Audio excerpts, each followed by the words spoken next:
السلام علیکم، اس چینل پر خوش آمدید۔ سوال: گولف کے کھیل کو کس کا کھیل کہا جاتا ہے؟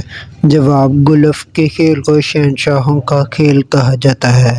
سوال: ٹیم کی صورت میں ہر طرف سے کتنے کھلاڑی کھیلتے ہیں؟ جواب: ٹیم کی صورت میں ہر طرف سے 2، 3 یا 4 کھلاڑی کھیلتے ہیں۔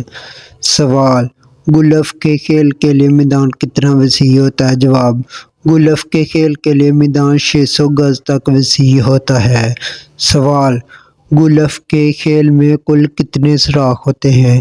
جواب: گولف کے کھیل میں کل 18 سوراخ ہوتے ہیں۔ سوال: گولف کا پہلا کلب کب اور کہاں کس ملک میں کھیلا گیا؟ گولف کا پہلا کلب 18ویں صدی کو انگلستان ملک میں کھیلا گیا۔ سوال: پہلا گولف ٹورنامنٹ کس سال میں کھیلا گیا؟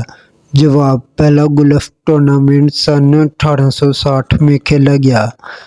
سوال: گولف کے کھیل کے قائد و ضوابط کا آغاز کب سے ہوا؟ گولف کے کھیل کے قائد و ضوابط کا آغاز سن 1882 کو ہوا۔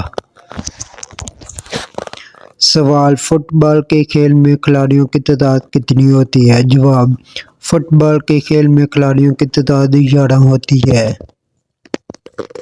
سوال: فٹ بال کے کھیل میں میدان کی لمبائی کتنی ہوتی ہے؟ جواب: فٹ بال کے کھیل میں میدان کی لمبائی 100 سے 130 گز ہوتی ہے۔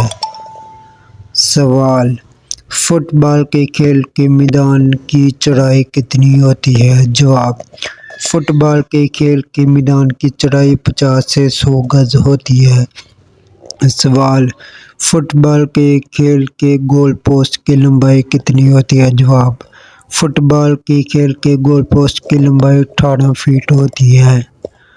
سوال: فٹ بال کے کھیل کے گول پوسٹ کی چوڑائی کتنی ہوتی ہے؟ جواب: فٹ بال کے کھیل کے گول پوسٹ کی چوڑائی 8 فٹ 6 انچ ہوتی ہے۔ سوال: سب سے پہلا فٹ بال میچ کہاں کھیلا گیا؟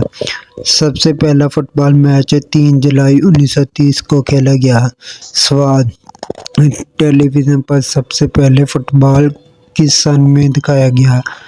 جواب: ٹیلی ویژن میں سب سے پہلے فٹ بال میچ سن 19 جون 1954 میں دکھایا گیا۔ سوال: پہلا عالمی کپ فٹ بال ٹورنامنٹ کب کھیلا گیا؟ جواب: پہلا عالمی کپ فٹ بال ٹورنامنٹ 1930 میں کھیلا گیا۔ سوال: دنیا میں سب سے زیادہ اسٹیڈیم رکھنے والا کھیل کون سا ہے؟ جواب: دنیا میں سب سے زیادہ اسٹیڈیم رکھنے والا ملک فٹ بال ہے۔